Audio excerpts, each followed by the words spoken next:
ಜಯಶ್ರೀ ನೋಡಿದ್ರೆ ನಾನೇ ಈ ಮನೆ ಒಡತಿ ಅಂತ ಅಹಂಕಾರದಿಂದ ಮೆರಿತಾ ಇದ್ದಾಳೆ. ನನಗೆ ಭಯವಾಗ್ತಾ ಇದೆ ಸ್ವಾಮಿ. ಯಾರು ಬಳಿಗೆ ಯಾರು ಒಡೆಯರು? ಅದು ನಿಜನೇ. ಜಯಶ್ರೀ ಹೇಳುವ ಮತ್ತು ಸತ್ಯವಿದೆ.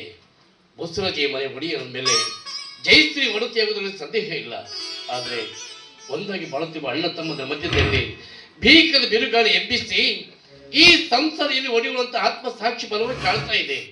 ಹೌದ್ರಿ, ನಾನು ಎಷ್ಟು ತಿದ್ದಿ ಬುದ್ಧಿ ಹೇಳಿದ್ರು ನನ್ನ ಮಾತು ಕೇಳ್ತಾ ಇಲ್ಲ. ಮನ ಬಂದಂತೆ ಕುಣಿತಾ ಇದ್ದಾಳೆ.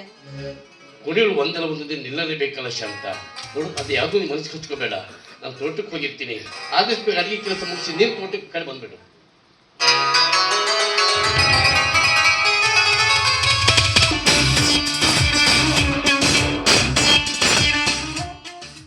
ನನ್ನ ಗಂಡನ ವರ್ತನೆ ನನಗೇಕೋ ಸರಿ ಕಾಣಿತು.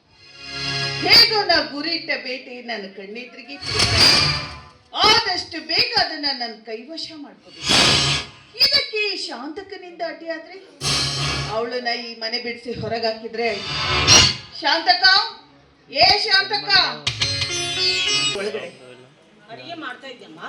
ಇನ್ನು ಮೇಲೆ ಆದಷ್ಟು ಬೇಗ ಅಡಿಗೆ ಕೆಲಸ ಮುಗಿಸ್ಕೊಂಡು ತೋಟಕ್ಕೆ ಹೋಗ್ಬೇಕು. ಯಾಕಮ್ಮ, ಎಂದಿಲ್ಲದ ಈ ನಿನ್ನ ಕಡ್ಡಾಜ್ಞೆ ನನಗೇಕೆ? ಮನೆ ಒಡತಿಯಾದ ನನ್ನ ಆಜ್ಞೆ ಪಾಲಿಸುವುದು ನಿನ್ನ ಕರ್ತವ್ಯ. ಅದು ಅಲ್ಲದೆ ನನ್ನ ಚಲನವಲನದಲ್ಲಿ ನೀನು ಭಾಗಿಯಾಗಬೇಡ. ನೋಡ್ತಂಗಿ, ನಿನ್ನ ಚಲನವಲನ ನೀತಿ ಬಿಟ್ಟ ನೀತಿ ಮಾರ್ಗ ತುಡಿ ಹತ್ತಿದ್ರೆ ನಿನ್ನ ಸಂಸಾರ ಅಧಪತನಕ್ಕೀಡಾಗುತ್ತೆ. ನನ್ನ ಚಲನವಲನ ಹೇಗೆ ಇರಲಿ, ನಾನು ಅರಮತ್ತನೆಯಾಗಿ ತಿರುಗಿ ನನ್ನ ಮಾನ ನನಗಿರುತ್ತೆ, ನಿನ್ನ ಮಾನ ನಿನಗಿರುತ್ತೆ. ಒಂದು ವೇಳೆ ನಾನು ಹೇಳಿದಂತೆ ನೀನು ಕೇಳಿದೆಯಾದ್ರೆ ನಿನ್ನ ನಾವು ತೂಗ ಮಂಚದ ಮೇಲೆ ಕೂಡಿಸಿ ಇಲ್ಲವಾದ್ರೆ ಆಳಿಗಿಂತ ಕೀಳಾಗಿ ಕಾಣ್ಬೇಕಾಗತ್ತೆ. ಎಚ್ಚರ. ನೋಡಮ್ಮ, ನನ್ನನ್ನು ಆಳಿಗಿಂತಲೂ ಕೀಳಾಗಿ ಕಂಡ್ರೆ ನನಗೆ ತುಂಬಾ ಸಂತೋಷವಿದೆ. ಆದರೆ ಗರತಿಯರ ಬಾಳೆ ಮಡದ ಈ ಮನೆಯ ಸಂಸಾರದ ಹೆಸರು ಎಂದೆಂದು ಗಳಕಬಾರದು. ಹೊನ್ನಿನಂತೆ ತೇರಂತ ಕಂಗೊಳಿಸುತ್ತೆ ಈ ಮನೆತನದ ಗೌರವ.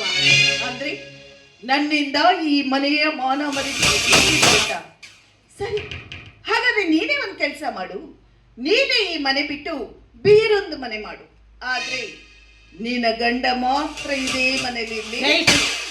ಗಂಡನೆ ಬಿಟ್ಟು ಬಂಡವಾಳ ಸಾಗಿಸುವ ಕುಟಿಲೆ ಹೆಣ್ಣು ನಾನಲ್ಲ. ಕಷ್ಟ ಬರಲಿ ಸುಖ ಬರಲಿ, ಸತ್ಯಪತಿಗೆ ಒಂದಾಗಿ ಸಂಸಾರ ಮಾಡಿದರೆ ಸಮಾಜದಲ್ಲಿ ಒಂದು ಕಿಮ್ಮತ್ತು ಸಿಗುತ್ತೆ, ಮರ್ಯಾದೆನೂ ದೊರಕುತ್ತೆ.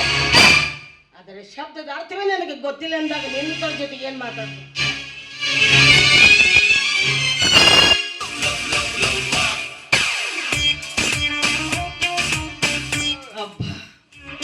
ಇವಳಿಗೆ ಇಷ್ಟೊಂದು ಸೊಕ್ಕಿ. ಸಾಯಂಕಾಲ ಅವ್ರ ಮನೆಗೆ ಬರ್ಲಿ, ಸರಿಯಾದ ಪಾಠ ಕಲಿಸಿ